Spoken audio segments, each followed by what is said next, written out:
लियो चौपाल, देख लियो चौपाल रे सब बड़ा बडेरा, सब बड़ा बडेरा वो जी सब लोग लगाया वो जी पादरिया ने संगला वो जी।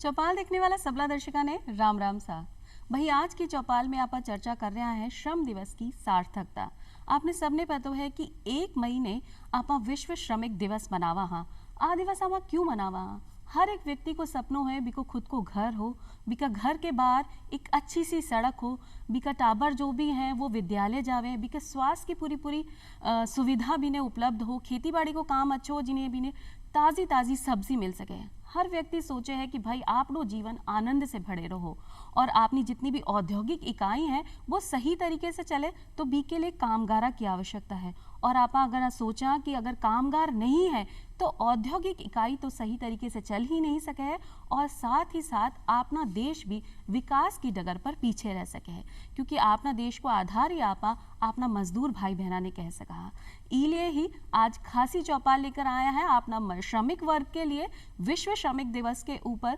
क्योंकि अगर आप अपना श्रमिका का सम्मान नहीं करेंगे, बी का शोषण करता रहेगा, बी से हमेशा ज़्यादा काम कराएं, समय से ज़्यादा काम कराएं, तो बी को मन भी उछट सके, वो आपने लिए सही तरीका से काम नहीं करें। इसलिए ही अपना श्रमिक वर्ग को सम्मान करना चाहिए। अगर आप आगे बढ़वा की सोचा हाँ तो साथ साथ अगर श्रमिक वर्ग चलेगो तो आपनो विकास दिन दुगनी रात चौगनी तरक्की के साथ हो सके है। और आज की चर्चा में शामिल होने के लिए पधारा है अंतर सिंह नेहरा साहब, जो कि श्रम आयुक्त हैं राजस्थान से। नेहरा साहब था को बहुत बहुत स्वागत है चौपाल में। धन्यवाद जी पूजा जी, और मैं सभी चौपाल के दर्शकों को भी राम राम कहूँगा और नमस्कार करता हूँ। तो आज इस मौके पर आपसे मुखातिब होने का मौका मिला जी। नेहरा साहब जी हाँ कि आज आप श्रम दिवस के ऊपर बात कर रहे हैं, यानी श्रम दिवस की सार्थकता के ऊपर बात करें, तो जाहिर सी बात है कि आज आप मजदूरों की ही बात करेंगे। तो पहले तो कि 1 महीने विश्व श्रम दिवस जो आप मना रहे हैं वो खास करके 1 महीने ही क्यों मनाए जावे हैं? इसके पीछे ये एक कहानी बताई जाती है कि चिकागो में कोई श्रम आंदोलन के दौरान एक जो बल प्रयोग किया गया था 1 मई को, उसी के आधार पर ये 1886 की घटना है। तो जो लेबर आंदोलन उस समय काफ़ी जोर पर था कनाडा, यूएस वगैरह में, और लेबर्स के 8 घंटे तक ही काम करने का जो चल रहा था कि 8 घंटे से अधिक नहीं कराया जाए, ऐसे जो भी लेबर रिफॉर्म्स को लेकर लेबर यूनियंस के द्वारा जो किया जा रहा था उस पर बल प्रयोग के कारण 1 मई को किया गया था, जिसके बाद में उनके कमेमोरेशन में इसको 1 मई को ही श्रम दिवस को मनाया जाता है जी। और जो विश्व श्रमिक दिवस आप मना रहे हैं तो बी के मनावा के पीछे उद्देश्य क्या है? सिर्फ समय की पाबंदी या और भी बहुत सारे उद्देश्य? नहीं, इसका मुख्य ध्येय आपको जैसा पता ही है कि कोई भी देश जो है बिना श्रमिकों के आगे उन्नति नहीं कर सकता। हर जगह पर हर काम के लिए श्रमिकों की आवश्यकता होती है। तो अपना भी ये दायित्व बनता है कि श्रमिकों के जो ह्यूमन राइट्स हैं, जो नागरिक अधिकार हैं, उनकी सुरक्षा हो और उनको जो जितना वो काम कर रहे हैं उनका पर्याप्त रूप से उनको इनकम मिले, उनका वेजेज मिले, उनकी मजदूरी मिले। इसका ये मुख्य ध्येय है, जिससे लोगों को एक जागरूकता पैदा हो और उस दिवस में मजदूरों को भी ये हो कि भाई हमारे जो अधिकारों के लिए इसमें चिंतन किया जाता है, लोगों को जानकारी मिलती है। और एक श्रमिक चूँकि हर का दिवस मनाया जाता है, तो श्रमिक चूँकि एक बहुत बड़ा योगदान करता है अपने देश के उन्नति में, दुनिया की उन्नति में, इसलिए इसको जागरूकता के हिसाब से इसको मनाया जाता है जी। और आज के दिन ऐसा विशेष कार्यक्रम कुछ भी होवे हैं या कोई एक खासी तैयारी की जावे है कि भाई आज के दिन मजदूर की तो छुट्टी है लेकिन बिना वेतन भी पूरा मिलना चाहिए? हाँ, ये बिल्कुल हम सभी से अपेक्षा करते हैं कि जो भी मजदूरी इंडस्ट्रियल हाउसेज हैं या जो भी एस्टेब्लिशमेंट्स हैं जहाँ भी मजदूर काम करते हैं, उनसे हम ये अपेक्षा करते हैं कि 1 मई को उसको सवैतनिक अवकाश दिया जाए, जिससे जो श्रमिक आपस में कहीं भी बैठ के अपना विचार विमर्श करने का, अपनी योजनाओं को आगे ले जाने के लिए, अपनी समस्याओं को डिस्कस करने के लिए, क्योंकि और समय में उनको इतना पर्याप्त समय नहीं मिलता है, तो कम से कम साल में 1 वर्ष वो अपनी योजनाओं को लेबर यूनियंस के साथ मिलकर और अपने श्रमिक यूनियंस आपस में विचार विमर्श कर सकें। जी। और यहाँ ही जिया की सरकार की तरफ से काम हो रहे हैं भी, आम जनता ने भी सहयोग करना चाहिए। अगर आपके घर में कोई काम हो रहे हो और भी श्रमिक वर्ग काम कर रहे हो तो भी कोई शोषण नहीं होना चाहिए, भी पूरा समय मिलना चाहिए, सम्मान मिलना चाहिए, भी के साथ भेदभाव नहीं हो, तो ही श्रमिक वर्ग मन लगाकर आपके लिए काम करेगा। तो भाई यही सार्थकता हो सके है श्रमिक दिवस की कि भाई आपा भी सम्मान की नज़र से अपना मजदूर भाई बहना ने देखा। नेहरा साहब, जिया की श्रमिक की बात करा तो दो क्षेत्र आ जाते हैं कि एक तो संगठित और एक असंगठित। आ दोनों में फर्क क्या है और इन्हें आप क्या समझ सका है? जैसा आपको पता कि भारत में असंगठित जो श्रमिक है उनकी संख्या बहुत बड़ी है। संगठित और असंगठित में मुख्य रूप से जो डिफरेंस है, जो उसमें आप कह सकते हो कि इन दोनों में जो भेद है वो ये है कि जो भी ईएसआई और ईपीएफ का, जो पीएफ और ईएसआई का जो मेंबर बन जाता है या पेंशन स्कीम्स के जो मेंबर हैं, वो तो एक संगठित क्षेत्र हो गया कि उनको ये आइडिया कि भाई उनके एक तरह से राज्य सरकार के, केंद्र सरकार राज्य सरकार की योजनाओं के नेट में आ जाता है, उनको सारे लाभ उसके मिलते हैं क्योंकि ईएसआई और ईपीएफ में होता है। उसके अलावा जो है, जो कि ईएसआई और ईपीएफ में अपने आप कोई अनरोल नहीं है, वो लोग असंगठित क्षेत्र में आते हैं। जैसे राजकीय कर्मचारी और संगठित में इसलिए आ जाता है कि राजकीय कर्मचारियों का भी पीएफ होता है, जीपीएफ के रूप में होता है, केंद्र सरकार या ये जो उनका भी जीएफ होता है, तो उसमें ईपीएफ जीपीएफ के जो मेंबर हो जाते हैं वो संगठित क्षेत्र के हैं, ईएसआई आदि करता है, और बाकी जो है असंगठित क्षेत्र में जिनका कि कहीं कोई रिकॉर्ड नहीं रहता है। तो आप यूं कह सका कि भाई कोई चाय की थड़ी पे काम करने वाला मजदूर है वो असंगठित क्षेत्र में आ सके है, या कोई खदान में काम करने वाला है, या कोई अपनी मजदूरी कर रहा है, कोई खेती बाड़ी कर रहा है, कोई निर्माण कार्य में सम्मिलित है, या कोई अपने सामान वामान उठाने का, माला ढोने का काम कर रहे हो, तो वो असंगठित क्षेत्र में आ सके। ये सब लोग जो है ना असंगठित क्षेत्र में आते हैं। और ये भी जैसे आपने एक बहुत अच्छी बात है कि गांव में जो अपने खेत में काम करता है वो भी असंगठित क्षेत्र का ही है। और यदि पारिवारिक के अलावा कोई आप यदि श्रमिक के रूप में लाते हैं तो उसके भी वही अधिकार है, और उसी प्रकार से उनको आपको 8 घंटे से अधिक काम नहीं करवाना चाहिए, वो सारे उस पर भी लागू होते हैं। जी, तो ऐसी क्या काम करें कि आपने जो संगठित क्षेत्र का लोग हैं, बिना तो सरकार की तरफ से पूरी सुविधा भी मिले हैं और उनके पास अधिकार कानून भी है, और जो अपना असंगठित क्षेत्र का भाई बहन है वो लोग की नज़र में आए, बिन को भी डेटो सरकार के पास हो कि बिना कभी ज़रूरत पड़े तो बी से काम में लियो जा सके, ऐसी कुछ व्यवस्था है? ई पोर्टल को आपने नाम सुनी है तो जी बिल्कुल, आप सही कह रही हैं कि अभी जो एक भयानक महामारी से अपने लोग जूझ रहे हैं, अभी तक भी जो पूर्ण रूप से नहीं गई है, कोरोना के दौरान ये बहुत ही महसूस किया गया कि ये जो असंगठित क्षेत्र के लोग हैं उनका कोई भी डेटाबेस नहीं है। तो माननीय उच्चतम न्यायालय द्वारा इस संदर्भ में एक निर्देश जारी किए गए थे, और उसी के अनुसरण में ई श्रम पोर्टल केंद्र सरकार द्वारा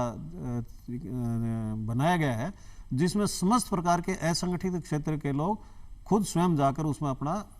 रजिस्ट्रेशन करा सकते हैं। उसमें जो ई श्रम पोर्टल पर 16 से लेके 59 साल तक का कोई भी आदमी अपनी रजिस्ट्रेशन करा सकता है, और उसमें उसका काफ़ी डिटेल्ड है, जिसमें उसकी क्या योग्यताएं, क्या उसकी खूबियाँ, किस फील्ड का वो एक्सपर्ट है या उसकी स्किल क्या है, वो सारा उसमें डलता है। और उसमें और कुछ नहीं करना, सिर्फ एक तो आधार की जरूरत पड़ती है। आपको ई श्रम पोर्टल पर रजिस्ट्रेशन निःशुल्क है, किसी भी सीएससी कॉमन सर्विस सेंटर पर आप जाकर इसका रजिस्ट्रेशन करा सकते हैं। और उसमें मुख्य रूप से आपको जो वहाँ जाओगे सीएससी पर, तो एक तो आधार कार्ड की आपको आवश्यकता होगी, और दूसरा आपको उसमें जो आधार से जो लिंक्ड आपका मोबाइल है वो उसकी आवश्यकता होगी क्योंकि उसमें ओटीपी आता है, और तीसरा एक बैंक की पासबुक की कॉपी आपकी आवश्यकता होगी, तो जो जिसमें कि आपके बैंक अकाउंट आदि लिखा हुआ है। इन 3 के आधार पर आप जाके निःशुल्क वहाँ अपना रजिस्ट्रेशन करा सकते हैं। सरकार 20 रुपये जो भी उसकी फीस होती है वो उनको सीएससी को केंद्र सरकार द्वारा इसका पुनर्मण किया जाता है। तो उसमें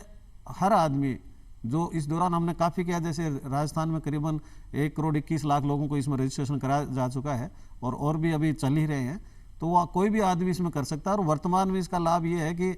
जो भी आदमी इसमें ई श्रम पोर्टल पर रजिस्टर्ड हो गया और उसका नंबर उसको एक नंबर दिया जाता है, unique identification number type, unique account number, उसके आधार पर उसको यदि कोई एक्सीडेंटल डेथ होने में 2 लाख तक का बीमा भी कवर्ड है उसमें। तो ये तो बहुत ही चौखी बात है कि भाई अपना जो असंगठित क्षेत्र का कामगार भाई बहन है वो इमे पंजीकरण करा सके हैं, और पंजीकरण एकदम मुफ्त है। बीमे सिर्फ आपने आधार कार्ड ले जाना है, और आजकल हर व्यक्ति को बैंक अकाउंट भी है, तो आपने बैंक की पासबुक आपने लेके जानी है, और हर व्यक्ति आजकल मोबाइल को इस्तेमाल करे तो आपके पास मोबाइल नंबर भी हो कि अगर आपकी काम की जरूरत पड़ेगी तो मोबाइल नंबर के जरिए आपने संपर्क किया जा सके है। और ये साथ ही इसलिए साथ भी जरूरी है क्योंकि रजिस्ट्रेशन के समय एक ओटीपी आएगा, तो आधार लिंक्ड जो मोबाइल है उस पर ओटीपी आता है, उसके डालने पर वो रजिस्ट्रेशन होता है। दूसरा मैं ये आपसे ये और निवेदन करूंगा, पर वर्तमान में चूंकि ये डेटा इकट्ठा किया जा रहा है, जो बाद में मैं समझता हूं कि जो भी योजनाएं असंगठित क्षेत्र के लिए संचालित होंगी उसमें ये यूएएन नंबर आवश्यक रूप से वो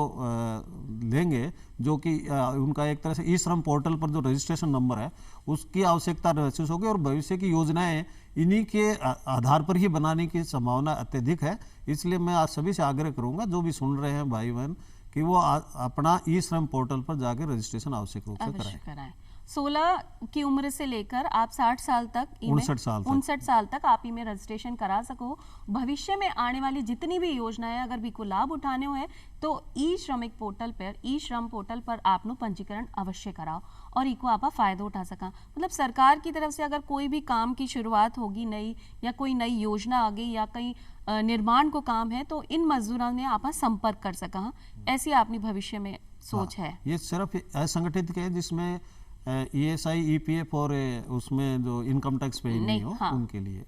जो संगठित क्षेत्र में नहीं आ रहे वो सभी इमें रजिस्ट्रेशन करा सके हैं। चाहे कोई दुकानदार भाई बहन हो वो भी करा सके हैं, अगर वो संगठित क्षेत्र से नहीं संबंधित नहीं है तो। पंजीकरण की बात हो जावे कि भाई आपने पास सरकार के पास आपनो डेटो है तो आप काम पूरा कर सका, लेकिन जब तक अपना कामगार भाई बहना ने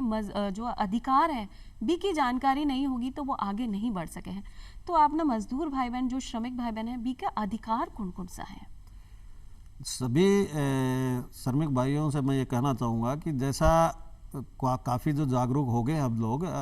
मीडिया के माध्यम से, कुल करीबन 29 ऐसे एक्ट हैं जो श्रमिकों के लिए बनाए गए हैं, और उन 29 एक्ट चूँकि बहुत ज़्यादा थे, लोगों को इसको जानकारी प्राप्त करने में या उसको पढ़ने में काफ़ी दिक्कत आती, उसको एक सरलीकरण करके केंद्र सरकार द्वारा इनको 4 श्रमिक कोडों में विभाजित किया गया है, जिनमें एक वेज कोड है जिसको कि इनकम के संबंध आपकी पे के संदर्भ में बात रहेगी। दूसरा उसमें है कि सोशल सिक्योरिटी कोड है जिसके तहत उनकी सोशल सिक्योरिटी के लिए क्या क्या योजनाएं या क्या उसमें प्रावधान होंगे। तीसरा इंडस्ट्रियल रिलेशंस के लिए है कि कोई भी यदि डिस्प्यूट हो जाता है किसी बात को लेके श्रमिक कार ओनर का या जो इंडस्ट्री प्लस श्रमिक यूनियन का, उसके संदर्भ में है। और चौथा उनकी सेफ्टी एंड हजार्ड्स के लिए है, मेडिकल के लिए। तो ऐसे ये 4 कोड उसमें बनाए जो कि केंद्र सरकार द्वारा अधिसूचित बना दिए गए, और राज्य सरकारों द्वारा इसमें नियम बनाने की प्रक्रिया है और निकट भविष्य में इनके लागू होने की संभावना है। तो उस संदर्भ में फिर सभी जो एक्ट्स और कानून है वो एक तरह से 4 अलग अलग जो मेन फैक्टर्स हैं जो आदमी के काम में आते हैं, श्रमिक के होते हैं। श्रमिक को सबसे ज़्यादा यह है कि भाई उसको पे क्या मिल रही है, तो वेज कोड में उसका कैसे उसको हटाना, उसको लगाना, उसके संदर्भ में कोई डिस्प्यूट है वो वेज कोड के द्वारा संधारित किया जाएगा। इंडस्ट्रियल रिलेशंस जो होता है जिसमें कोई यूनियंस वगैरह होती है वो उनकी उसका बोनस है, पीएफ है आदि, इन चीज़ों के संदर्भ में जो इंडस्ट्रियल रिलेशंस के जो भी होते हैं उसमें आ जाएगा। सोशल सिक्योरिटी मान लो उनको कोई भी योजनाएं जिसमें सोशल सिक्योरिटी की, जैसे मान लो ये इंश्योरेंस की होंगी, कुछ और होगी, सोशल सिक्योरिटी के संदर्भ में होगा। इस प्रकार से उनके सारे योजनाएं उसमें रहेंगी। वर्तमान में जैसा आपको ध्यान है कि मुख्य रूप से सभी श्रमिक भाइयों से मेरा निवेदन है कि उनको कोई भी जो आदमी मिनिमम वेजेस से कम कोई भी वेज आपको दे नहीं सकता। इसके लिए मिनिमम वेजेस एक्ट बना हुआ है, और वेजेस एक्ट भी बना हुआ है जिसमें कि आपको यदि पूरी वेज नहीं दे रहा है और आपको उससे कोई डिस्प्यूट है तो उसके संदर्भ में आप हमारे जो भी हर जिले में हमारे लेबर वेलफेयर ऑफिसर हैं जिनको ये क्वासी जुडिशियल कानून दिया, प्रावधान दिया हुआ है कुछ एक्ट्स में, जिसमें वो खुद उसमें निर्णय पारित कर सकते हैं और आपको दे सकते हैं, जिनमें से कि मिनिमम वेजेज वाला है, न्यूनतम मजदूरी कानून के संदर्भ में, दूसरा मजदूरी कानून के संदर्भ में जिसमें कोई डिस्प्यूट हो, तीसरा ग्रेचुइटी के 5 साल तक किसी भी श्रमिक ने यदि कहीं भी काम किया है और उसको किसी कारण से हटाया जाता है या कुछ होता है तो वो ग्रेचुइटी के लिए हकदार होता है। हर वर्ष जितना उसने काम किया उसके 15 दिवस के बराबर वो ग्रेचुइटी का अधिकार होता है, जो कि पेड उसको मिलती है, मिलनी चाहिए। और वो भी हमारे लेबर वेलफेयर ऑफिसर के द्वारा इसको निर्णित किया जाता है। तीसरा एक जो एक्सीडेंटल डेथ है, एम्प्लॉयर्स कंपनसेशन स्कीम है, जिसमें किसी भी प्रकार से आदमी के एक्सीडेंट में डेथ हो जाती है, तो उस संदर्भ में भी हमारे यहाँ पर उसको अप्लाई करके उसका निर्णय किया जा सकता है। और इस संदर्भ में कोई इंडस्ट्रीज में जैसे कोई डिस्प्यूट्स होता है या और होता है, तो उसके लिए हम रिकंसिलिएशन की कार्रवाई हमारे विभाग द्वारा की जाती है, जिसमें दोनों पक्षों को बैठाकर उनके बीच में एमिकेबल सेटलमेंट, समझौता वार्ता कराई जाती है। और यदि वो एग्री हो जाते हैं, मोस्टली करीबन हमने देखा 70 से 80% में लोग उसको आपसी बातचीत से, समझाई से वो सुलझ जाते हैं। यदि नहीं होता है तो फिर उसका प्रकरण हम लेबर कोर्ट को भेजते हैं, जो कि उसका निर्णय जो जारी करता है, वो जो अवार्ड पारित होता है उसको फिर लागू किया जाता है। जी, तो ये वो बहुत ही चौकी बात है कि जो अपना 29 श्रम कानून हा बिने बिल्कुल छोटो कर 4 में ही विभाजित कर दियो है, जो कि आपने आम जिंदगी में काम आए, क्योंकि मजदूर भाई के पास इतना समय भी नहीं है और शिक्षा को भी अभाव है, तो इतना सारा कानून समझवा में थोड़ी सी परेशानी हो सके, तो जिन्हें छोटा छोटा 4 बना दिया है, जो कि आप रोजमर्रा की जिंदगी में आपने काम में ले सको, समझ सको। सिर्फ 4 ही आपने समझना है और इको आप फायदा भी उठा सकें। जी हाँ, कि अभी नेहरा साहब ने बताया कि आपने अगर कोई भी शिकायत है कि आपने वेतन पूरा नहीं मिल रहे हो है, समय पर नहीं मिल रहे हो है, या अभी में कोई कटौती की जा रही है, तो आप जिला स्तर पर जाकर भी लिखित में शिकायत कर सका और जी को निपटारो आपका या तो ऑफिस में ही हो जाएगा या आपकी आपसी समझाइश पर भी निर्भर कर सके। और अगर फिर भी कोई परेशानी है तो बिना अगला स्तर तक आपकी शिकायत पहुंचाई जाएगी। नेहरा साहब, एक प्रश्न आवा है, जब कानून की बात हो गई तो मजदूरी की भी बात आप कर रहे हैं, तो महिला और पुरुष मजदूरी में भेदभाव हो गए हैं। महिला पूरा काम करे है, पूरी मेहनत करे है, लेकिन एक लैंगिक भेदभाव के जरिए कि महिला है तो बिना कम वेतन मिले हैं, तो बी के लिए भी कोई कानून है? इसमें बिल्कुल समान उसका कार्य के समान वेतन अधिनियम बना हुआ है। उसके तहत यदि किसी को भी इस प्रकार की शिकायत हो तो वो इसमें अपनी शिकायत प्रस्तुत करके और इसका निराकरण करा सकता है। और ये मैंडेटरी है कि सेम वर्क के लिए सेम वेजेस मिलेंगे और ये कानूनी प्रावधान है। जी, की जानकारी बस आपने भाई बहना ने होनी चाहिए कि भाई आप चाहे महिला हो या पुरुष हो, जो एक नियत तय कर दिए है कि भाई इतनो आपने पैसों तो मिलना ही है, इतने दिन 8 घंटा की काम में आपने इतनो पैसों मिलना है तो आपको मिलेगा ही। बस आप अगर नहीं मिल रहे हो तो आप शिकायत दर्ज करा सको और आपके लिए आगे की तरफ से सरकार की योजना है जिन्हें आपने भी को पूरा लाभ मिल सके है। महिलाओं ने सिर्फ मजदूरी की ही परेशानी नहीं हो, कई जैसे धात्री महिला है जिनको अभी अभी प्रसव हुए हो है या अपना छोटा टाबर को लेकर आपने काम पे जावे हैं, तो बटे कोई ऐसा स्थान भी होना चाहिए जो कंपलसरी रूप में होवे कि भाई अपना टाबर ने बटे छोड़ सके या स्तनपान कराबा के लिए भी इन्हें थोड़ी सी अवधि मिल सके या दिन में 1 घंटा आराम के लिए मिल सके, ऐसा भी कोई प्रावधान है? इसमें सभी से अपेक्षा की जाती है कि महिलाओं का इस संदर्भ में ध्यान रखें और इसमें प्रसूति अवकाश का भी कानून बना हुआ है जिसमें 26 वीक की उनको छुट्टियां मिलती हैं उनको पेड ने, तो वो भी एक प्रावधान है। दूसरा इसमें ये भी कर रखा किसी भी एस्टेब्लिशमेंट में 10 से अधिक महिलाएं हैं तो उनके बच्चों की देखभाल के लिए क्रेच की व्यवस्था करने का भी प्रावधान कानून में बना हुआ है। तो इस प्रकार से उनकी सभी समस्याओं को ध्यान में रखने के लिए ये कानून बने हुए हैं और उसका उपयोग उसमें किसी को यदि किसी एस्टेब्लिशमेंट में नहीं है तो उसकी शिकायत की जा सकती है और उसको हम उनको देखेंगे कि वो इस 10 से अधिक महिलाएं होने पर वो क्रेच की व्यवस्था उपलब्ध कराएं। जी, तो जितनी भी अपनी महिलाएं हैं जो मजदूरी पर जा रही हैं, अगर आपके साथ 10-12 टाबर हैं और एक सारी महिलाएं मिलकर शिकायत दर्ज कराएंगी तो आपके लिए एक विशेष स्थान भी उपलब्ध कराया जाएगा और एक महिला रखी जाएगी जो आपका टाबरा को ध्यान रख सके जब आप काम पर जाओ हो। जी हाँ, टाबरा की बात आई है तो बालक शिक्षा की भी वापा बात करा और खास करके जो मजदूर भाई बहन है बिके टाबर भी के साथ में मजदूरी करने निकल जावे, ऐसे में भी पूरी शिक्षा नहीं मिल पावे और एक बाल मजदूरी करना भी एक तरह से गलत काम है। तो ऐसे पे आप क्या एक प्रतिबंध लगा सका कि बाल मजदूरी ने कम क्यों जा सके? मैं सभी चौपाल के दर्शकों भाई बहनों से आग्रह करूंगा कि ये कानून में प्रावधान है कि 14 वर्ष तक के किसी भी बच्चे को आप किसी भी रोजगार में उपयोग नहीं कर सकते, उनको नहीं लगा सकते। ये उनका प्राइमरी एजुकेशन का जो पीरियड होता है, compulsory right to education act भी बना हुआ है और बिल्कुल जैसे राजस्थान सरकार में निःशुल्क शिक्षा दी जाती है और अब तो निःशुल्क शिक्षा 12th तक भी है। तो इस प्रकार से स्कूली शिक्षा और राजस्थान में बिल्कुल निःशुल्क है, तो उनको आप बच्चों को स्कूल भेजें जिनसे उनका भविष्य अच्छा हो। और यदि कोई उनको करता है तो हमारे जो चाइल्ड लेबर एक्ट बना हुआ है, चाइल्ड लेबर प्रोटेक्शन एक्ट बना हुआ है, उसमें 50,000 तक का जुर्माना और 2 साल तक की सजा का प्रावधान है यदि कोई बाल मजदूरी करवाता है, 14 वर्ष से कम के लोगों को करवाता है। 14 से लेकर 18 वर्ष तक के जो बच्चे हैं उनको भी नॉन हजार्डस सेक्टर में ही उपयोग किया जा सकता है, और वो कानून में लिखा हुआ कौन कौन से सेक्टर हैं जिनमें उनको उपयोग किया जा सकता है। इनमें जो मैं ये कहना चाहूँगा, 14 वर्ष से कम बच्चों को, जो जैसे मान लो आपके जो ये मीडिया है या सिंगिंग कॉम्पिटिशन्स है या इस प्रकार के हैं, उसमें अनुमति है, उसको उन्होंने श्रम नहीं माना है, और बाकी उसमें किया हुआ है। ये भी मैं आपको निवेदन करना चाहूँगा कि जुवेनाइल जस्टिस एक्ट बना हुआ है,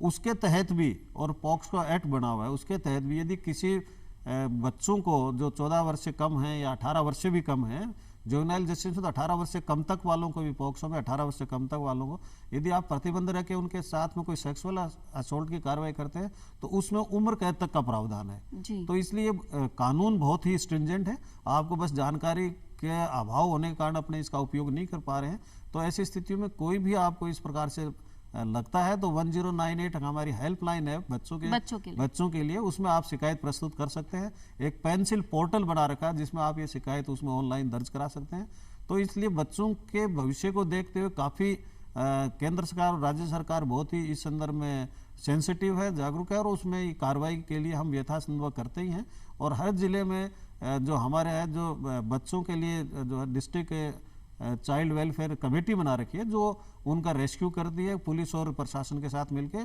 और उसके संदर्भ में हम उनका रिहेबिलिटेशन भी करते हैं और जो दोषी हैं उनको सजा देते हैं। आपने अभी पढ़ा होगा राजस्थान में कुछ दिन पहले लेबर कोर्ट ने जो कोर्ट ने उसको 14 वर्ष की सजा 2 आदमियों को दी थी, जो चूड़ी काम कराने के लिए उनको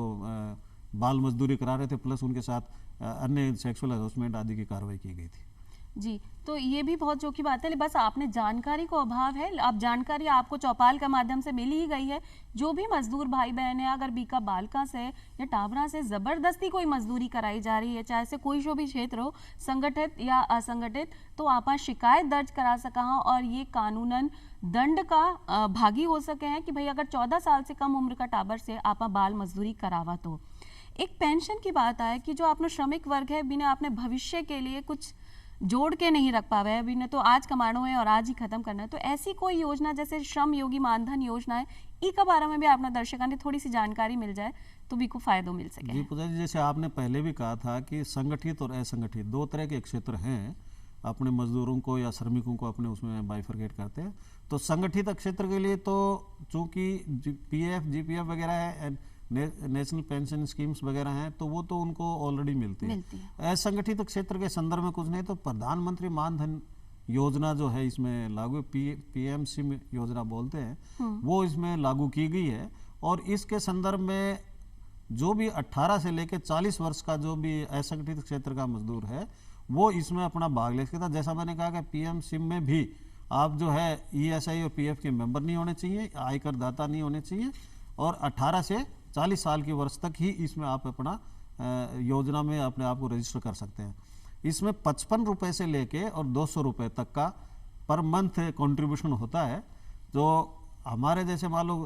वर्कर्स हैं, जो हमारे वर्कर्स हैं, जो कंस्ट्रक्शन वर्कर्स हैं, उनके लिए तो एक BOCW एक्ट बना हुआ है, उसके तहत हम उनका 50% का हम उनको पुनर्भरण भी करते हैं। तो वो जो 18 से 40 साल तक आप इसमें रजिस्टर करते हैं तो आपको 60 वर्ष के बाद में न्यूनतम आपको 3,000 रुपये फिक्स पेंशन मिलेगी। और 18 जितना जल्दी आप अपने आप को रजिस्टर करेंगे आपका प्रीमियम उतना ही कम होगा, मंथली जो आपको जमा कराना वो उतना ही कम होगा। 18 साल से आप यदि करते हैं तो 18 से लेकर 60 साल तक आपको सिर्फ 55 रुपये प्रति महीने जमा कराने हैं, और आप यदि 40 साल में जाके उसमें जाते हैं तो 200 रुपये प्रति महीने हो जाता है, और 60 साल तक आपको जमा कराना, और 60 साल के बाद आपको ये पेंशन 3,000 रुपये मिल जाएगी। तो यूं ही कह सका भाई जितनी जल्दी आप मजदूरी शुरू कर रहे हैं उतनी जल्दी ही ई योजना में आपनो पैसों जमा कराना आपने शुरू कर देना चाहिए, जिससे कि 60 साल के बाद आपको भविष्य सुरक्षित है कि कम से कम 3,000 रुपये महीना तो आपने मिल जाएगा, जिससे आपने खान पीन की व्यवस्था कर सका। जी मैं इसमें ये एक बात बताना और चाहूँगा कि इसमें रजिस्ट्रेशन भी बहुत सरल है। जैसा कि ई मित्र पर या CSC पर आप जाके वही 3 डॉक्यूमेंट आपको आवश्यकता है। आधार कार्ड की प्रति चाहिए, उससे जुड़ा हुआ मोबाइल चीज जिसमें OTP पर रजिस्ट्रेशन किया जाएगा, और तीसरा बैंक अकाउंट की पासबुक चाहिए। पहली बार जब आप ई मित्र पर जाएंगे तो पहला जो प्रीमियम है जो पहले महीने का 55 रुपए से लेकर 200 रुपए तक, जितने की जिस एज में आप रजिस्टर करा रहे हैं, 55 रुपए 18 वाले का है, 200 रुपए 40 साल का है, और बीच में वाला जैसे 29 साल वाला तो उसका 100 रुपए है, और इसी प्रकार से कम और ज्यादा 18 से लेकर बढ़ता जाता है। वो आप पहला प्रीमियम उसको वहीं पर नकद देंगे और वो आपको उसकी रसीद देगा। उसके बाद आपके बैंक अकाउंट से अपने आप वो जो हर महीने है, यदि आपके अकाउंट में पैसे हैं तो वो कटता रहेगा और आप इसकी योजना का लाभ ले सका। तो मजदूर भाई बहना से आई निवेदन है कि भाई आपना जो श्रम दिवस आपके लिए मनाया जा रहा है, बिकी सार्थकता तभी है जब आप अपना अधिकार के प्रति सचेत हो कि आपने पूरा मान सम्मान मिलवा को अधिकार है। जो भी व्यक्ति काम करे है वो मजदूर है। श्रम करने वालों हर व्यक्ति मजदूर की श्रेणी में आवे है। आवाज तुम ये बुलंद करो, मजदूर है देश को आधार, इनके साथ भेदभाव बंद करो। नेहरा जी, थाने धन्यवाद देना चाहा कि इतनी चोखी जानकारी अपना श्रमिक भाई बहना के लिए लाया। थाने धन्यवाद देवा हो। और अब मैं चला फिर मिलांगा एक नई जानकारी के साथ। तब तक के लिए राम राम सा।